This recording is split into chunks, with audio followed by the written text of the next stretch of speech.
Today we have Jack on, and I actually don't know how to pronounce your last name. So if you could, Scanlon. Jack Scanlon. We have Jack Scanlon on. Now he's been doing mobile marketing, and well, he's been doing marketing in general since around 2009. Started doing some more mobile focused websites for local businesses in about 2011 and realized a huge opportunity. You know, it's kind of the elephant in the room, so to speak. We all know about mobile. We know it's there. We know it's important, but no one really does anything about it. Since then, he's gone on to test out different kinds of paid traffic and has learned more and more about the mobile space. So he's looking to bring more clarity to the mobile space and just, you know, whether it's the websites, SEO, paid traffic. I mean, there's a lot of different aspects to it, and that's part of the reason why we brought him on today. Um, Most likely you've heard, whether in our Friday recap or on the blog, F8 just had a big announcement about the Facebook Audience Network, which is going to be a mobile ad network. So we're bringing Jack on to discuss with us a bit about that, and he's also going to tell us about the 3 mistakes that people are making with mobile. So, Jack, appreciate having you on today. Yeah, no worries. Thanks for having me, Sweeney. Glad to be here, man, And and talk about some mobile stuff. just real quick, you know, is there a general website that people can reach you at?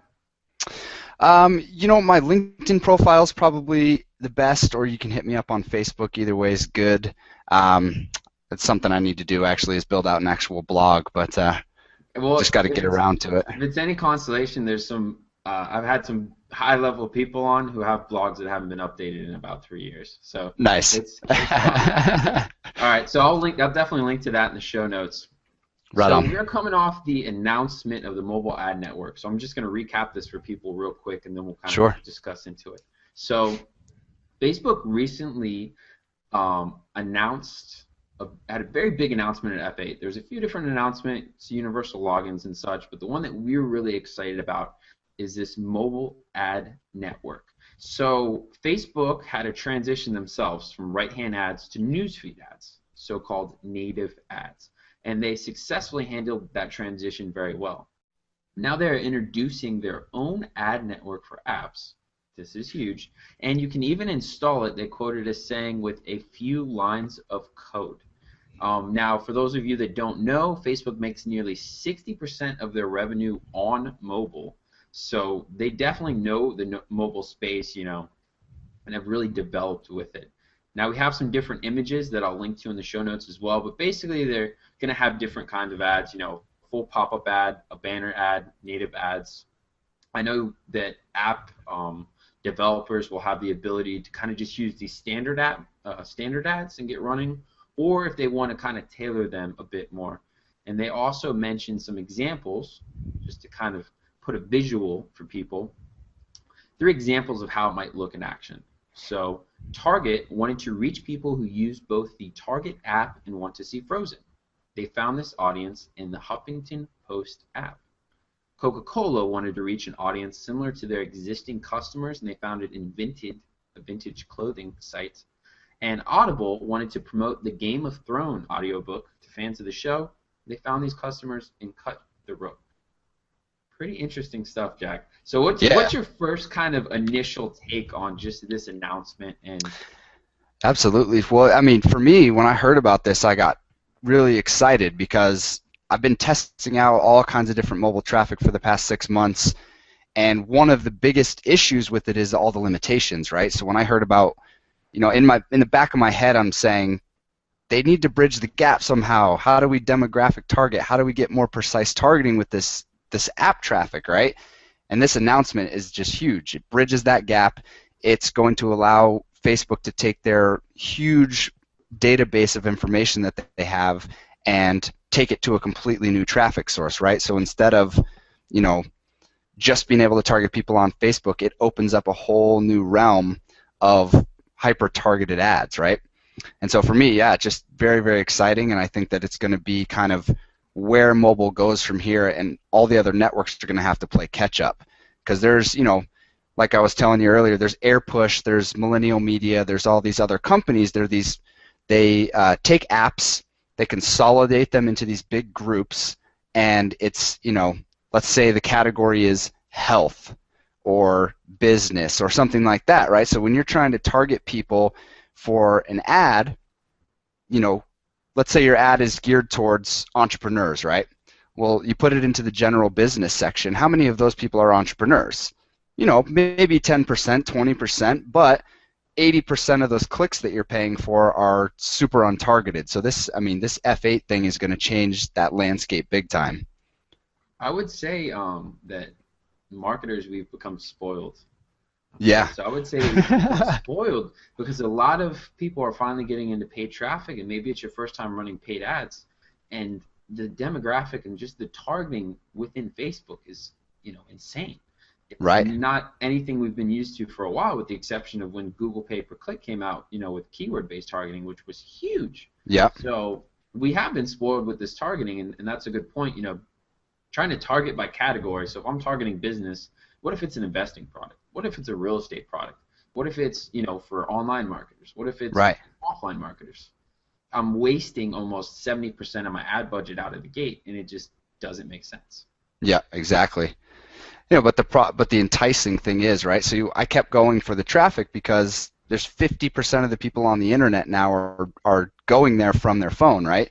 So I kept throwing money at it, even though it wasn't that targeted. I'm like, there's got to be a way to figure this out, man, because the traffic source is just so huge. I want to be somebody who can take advantage of this and figure out how to navigate this landscape. But I honestly think with F8, it's going to make our lives a whole lot easier. It's just going to eliminate all those problems, Definitely. And for people that aren't as understanding of the mobile scape, the easiest comparison I can make, and it's a bold statement, but I'm going to make it anyways, is I feel like this is like AdSense for mobile apps.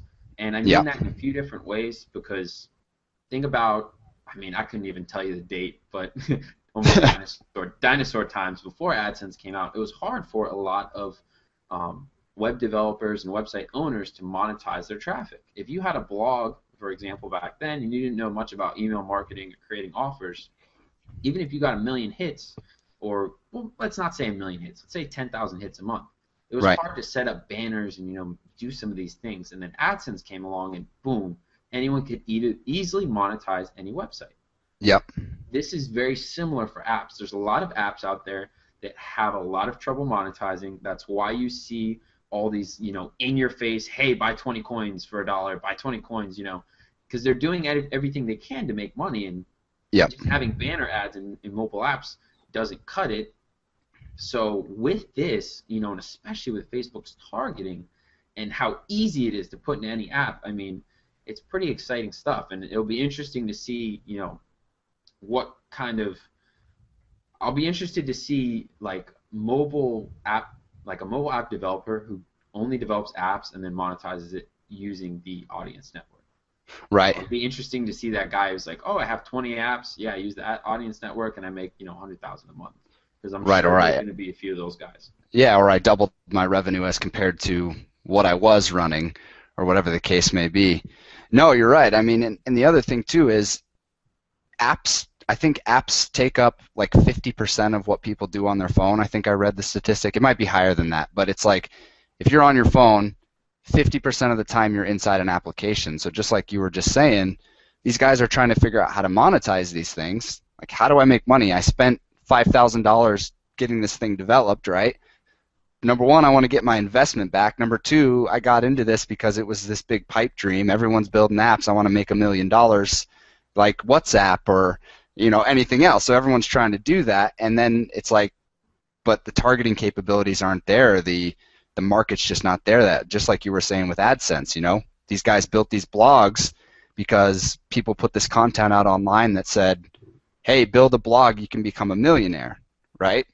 Same thing with apps, right? People were like, dude, smartphones, build an app, you'll become a millionaire.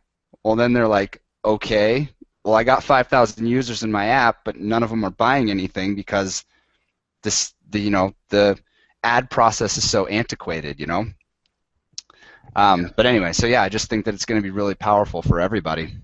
And, big thing to think about, I've heard this, I've said it times before, I don't know if I've said it on the podcast, there's a lot of people for the first time ever going to have their first computer, they're going to have the first internet access, and it's going to come by way of a smartphone. Think about some of these other countries and maybe underdeveloped countries or what have you, they might not have the money to spend, $500 on a laptop or spend that much money on a laptop, but to get an older Right. iPhone for 50, $100 or what have you, they can definitely do. And then with apps, Yep. coming on the level that they're at, they can do all these different things, and they might not be able to afford a $30 piece of software, but they can afford a dollar app. And if Right. there's no money in that, then obviously you didn't hear about how much WhatsApp got bought out for. Right. Well, not only that, but the infrastructure's not built. So if you're in a third world country, right?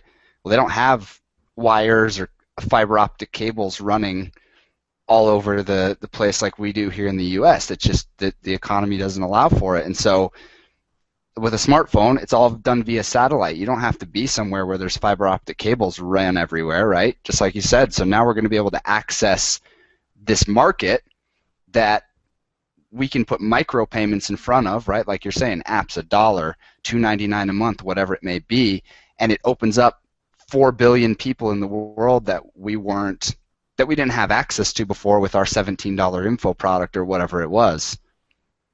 Definitely.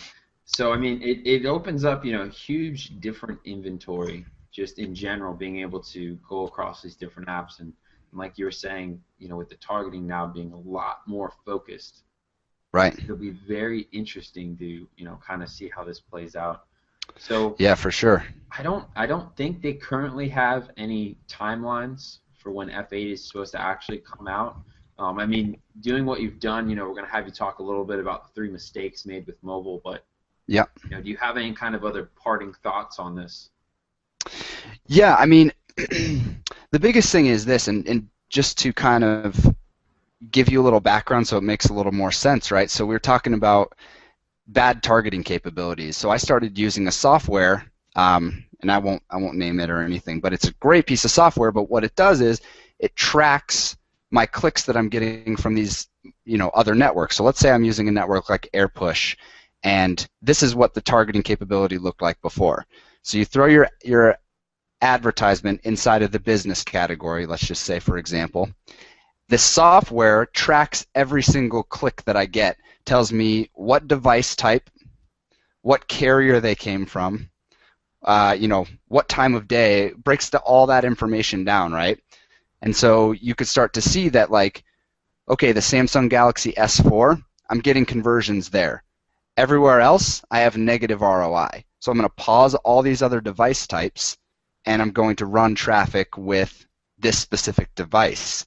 And so this is kind of another, like, not only will we be able to precise interest target people with the new F8, but it's going to make it a whole lot easier to drill down and find those actual converting device types, actual converting carriers, right?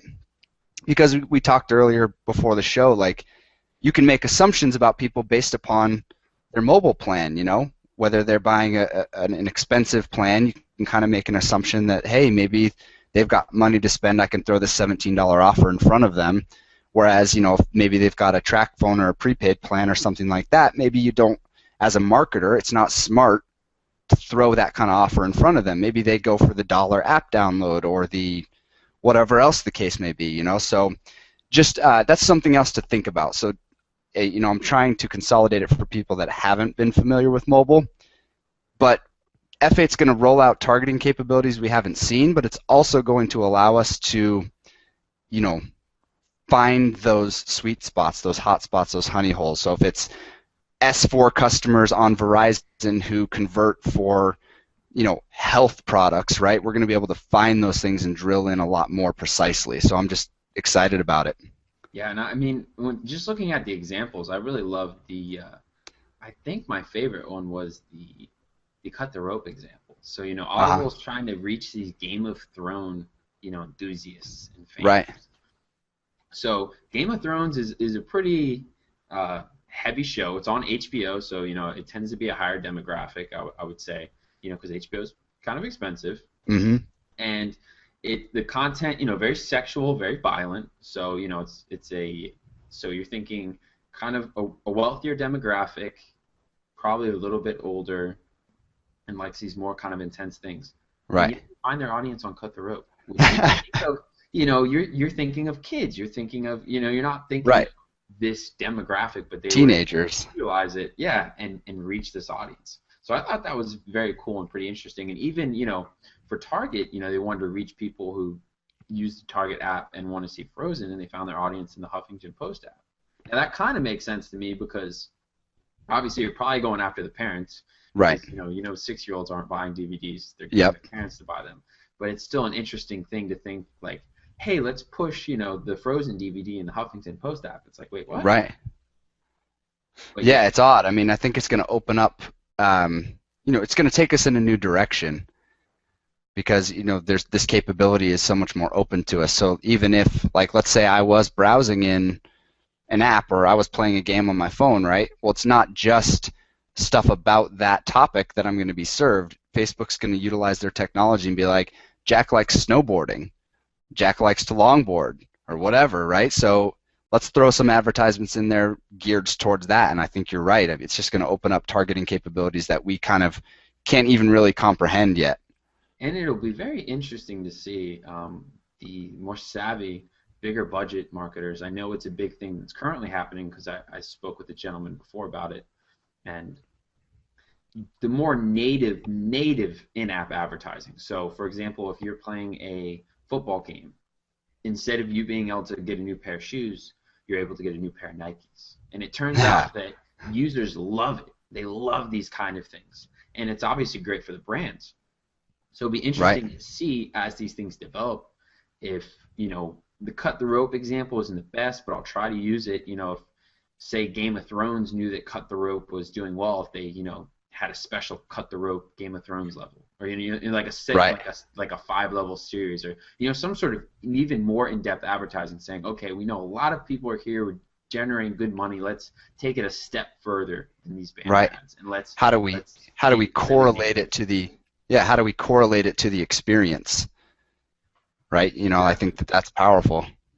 So I think that's pretty cool and opens up a lot of potential. So now let's shift gears a little bit. We're talking a lot about mobile. I know that I'm pretty, I know a little bit about mobile. I'd say more than the average person, but I still don't know too much. And I think a lot of people out there don't know too much. So let's focus on kind of the 3 mistakes that people make when it comes to mobile. All right. Yeah, absolutely. I mean, it is really the wild, wild west right now. I mean, it's just like AdSense or AdWords back in the day. Nobody really knows about it, and even me, for 6 months, I kind of just been throwing money at it to see what, it's like I'm mentally I can understand the concepts, but how do I actually translate that into effective campaigns and effective marketing? So one of the biggest things, I would say the biggest issue that people have with mobile is there's this whole campaign going around right now that says like mobile is an extension of your current marketing campaign, right?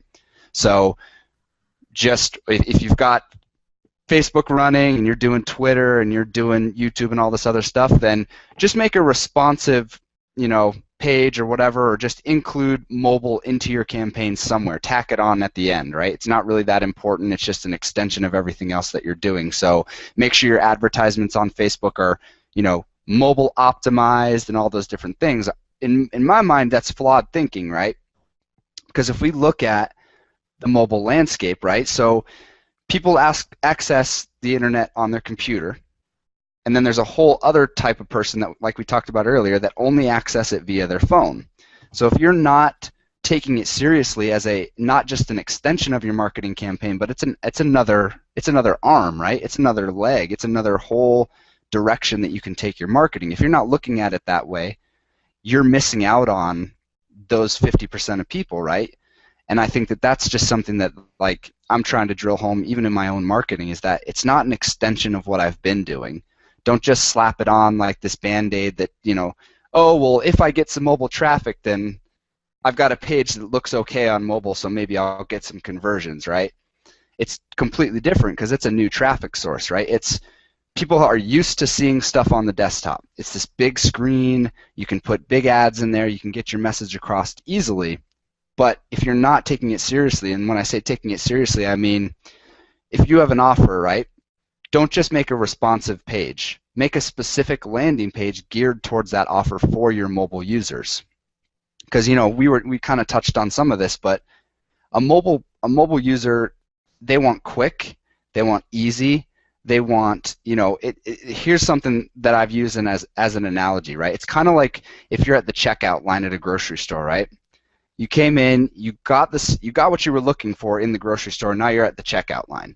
Well, there's all these other items sitting there, right? These impulse buys, candy bars, a magazine, these stupid toys for your kids, all these different things. And I kind of look at mobile the same way, right? You're interrupting people. If I'm in an application and being shown an ad, like I'm playing a game, I don't want to see an ad. Like you're interrupting me. So that's kind of a way to frame it, right? So you have to think about it differently. You have to make it an irresistible offer for the people on mobile. It has to be compelling. It has to be related to what they're doing, and we're interrupting them, right? So it's interruption traffic. It's not really as seamless as some of the experiences that happen now on desktop. And so when I say, don't think about it as an extension, think about it as a whole new ball game. It has to be a different type of ad, a different type of offer, maybe even a different price point, right? All those different things, because it's a different landscape, and we have to think about it as, like I say, it's an impulse buy. Because they're doing something else, whether it be talking to grandma on the phone, browsing Facebook, whatever else, they're doing something, and you're shoving this offer in front of their face and being like, buy it, buy it, buy it, buy it. Why aren't you buying it? Well, because you're not gearing it towards me in a way that makes sense as a mobile consumer. And I think, too, that kind of brings up a mental point that when you were thinking about, so if you're trying to get leads, you're doing opt-ins, you need to think about how this is going to work with the mobile device. So the easiest example I can think of would be some of these bigger guides, like say Neil Patel, Kissmetrics, or QuickSprout. It's out these big, huge, beautiful guides. People love them. People go crazy for them. Obviously, that's not going to work as well on mobile. Like these 1,000-long-word blog posts that people do, I do it too. That's not going to work as well on mobile. What would work well on mobile, though, is if you have a video. Maybe a video that's under 10 minutes. Audio content. I would say that audio content really only exists nowadays on mobile. I mean, I'm sure there's people that listen to it on the computer, but for the most part, and I know with my own consumption habits, and heck, the point of this podcast is people listen to audio content on mobile, on the go, and it's very easily consumable for them, and they like that. So whether you have some sort of video as your kind of opt-in, or you do have some audio content, I can really see that to where it will thrive on mobile. And and you just got to think of your approach a little bit differently. Yeah, and if you're set on regular content, or you don't make good videos or don't produce good audio, bullet points are a good thing. Maybe an infographic that is sized correctly, right? So that it's like big bullet point images. Because otherwise, like you said, if it's 1,000 words, you're going to lose people real fast. I'm not going to read it if it's 1,000 words on my phone. Yeah, I'm going to send it to Pocket or something, and hopefully maybe I'll read it later. Right, exactly. So yeah, I mean, go ahead. So to touch on, kind of the two mistakes, and then we'll get into the third one, is to think of it as a separate channel. And so it is more interruption type marketing, and it's not just an extension of your current campaigns. Treat it as a separate baby, in the same sense that you might treat, say, Facebook ads different from Twitter ads. We'll treat mobile, the mobile aspect different from your other desktop-based. Right. And also, responsive isn't quite good enough. You're going to need something that was actually built for mobile. You don't just want something that's quote-unquote responsive. I mean, responsive is a start, definitely better than nothing. Absolutely. You should take the next step and get something that's really mobile geared. Now, this last point is the targeting, and you kind of touched on this a little bit before we jumped into the segment, but I kind of want to go back in, and you mentioned device and carrier targeting and how that can affect your campaigns and what you're looking to do. So the reason that this is a big issue is because mobile's so segmented right now, right? So I've got a LG Alley phone. What do you have? An iPhone? iPhone 4S. iPhone 4S, right? So somebody else might have a, Samsung Galaxy S4, whatever the case may be. So let's say your screen is 4 inches. Let's say my screen's 3.5 inches, right? So if I put my page up, I build this landing page, right? And this is kind of where it gets complex, so I don't want to lose people, but you have to understand that things look different on different phones, right? So if I make a landing page for the iPhone 4S and it looks amazing on Sweeney's phone, right? It looks awesome. You can see the call to action button right there at the bottom. It looks great. And then I try to log in on my phone. Well, we lost a half inch, right? So let's say it cuts my call to action off at the bottom, and all people see is the video. Well, they're going to stay on there for 4 seconds, and they're going to click away. So you have to think about, it takes a little more work, right? But you have to design maybe multiple pages geared towards different device sizes as well. And that's after, right? Obviously, if you start scaling a campaign or you're, doing well with one of your marketing campaigns, that's where you kind of expand your reach with it. I wouldn't make 20 different landing pages right out the gate for different device sizes. That doesn't make any sense. But you just have to understand that your offer converts differently. And I was telling you about that software I was using that tracks down to device level and everything. It was amazing. I was running CPA offers, right? So just like, app downloads, whatever the case may be. And what I thought was going to convert didn't convert, right? So I'd get these weird statistics or this weird data that was like, hey, you got 10,000 clicks, right? Well, the only device that converted was the Samsung Galaxy S4, even though you got clicks from 300 other different types of devices, right? And that's just kind of something that people need to think about as well. So the biggest way to kind of go after that, right? Because you could build landing pages forever. There's that many different types of devices out there right now. The biggest way to kind of attack that is go after the big guys, right? So if you're starting a campaign, think about the 4 biggest, most popular phone types right now. So I'm seeing commercials all over the place about the Samsung Galaxy S5 or the iPhone 5. Let's use those 2 as an example. Mm-hmm. So if tomorrow I was going to build a campaign, I would start there. So in my Facebook targeting or my Google targeting or my Twitter targeting, rather than opening it up to all devices, all carriers, well, I want to start small and I want to think before I set this up, right? So what's popular right now? What phones are sexy? Where are people going? Well, they're going on the S5 and they're going on the iPhone 5. So let's start with those 2 campaigns. Let's build landing pages that are geared towards those phone sizes. And then after we start making money, we can expand further. But with mobile, you kind of have to go down to the granular level before you take it wide. So I hope that makes sense. Did that? No, it does. It's a different kind of targeting that is more specific to mobile. I mean, in the same way that when you target on Facebook, you target different demographics. Hey, this is another type of targeting that you need to factor in when you're doing mobile, because there is so many different devices. There's different screen sizes. Right. Some phones are faster than other phones, and it's a factor. And then being able to access carrier information is also, hey, it's another factor. It's another way to keep drilling down on your information to find out what's profitable and what's going to work well.